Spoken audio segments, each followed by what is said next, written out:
അപകടകരമായ രീതിയിൽ ജലനിരപ്പ് ഉയരുന്നതിനെ തുടർന്ന് സംസ്ഥാന ജലസേചന വകുപ്പും കേന്ദ്ര ജല കമ്മീഷനും വിവിധ ജില്ലകളിലെ നദികളിൽ ഓറഞ്ച് മഞ്ഞ അലേർട്ടുകൾ പ്രഖ്യാപിച്ചു.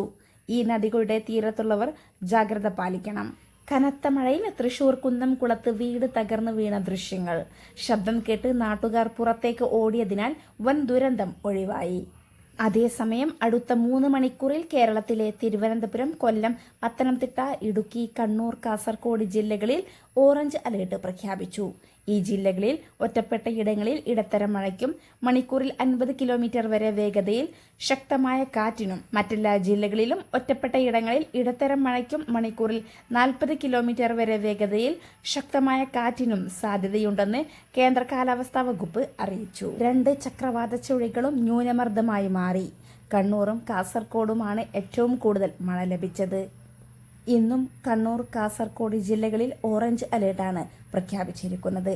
മറ്റു ജില്ലകളിൽ മഞ്ഞ അലേർട്ട് ജാഗ്രതയും പുറപ്പെടുവിച്ചിട്ടുണ്ട്.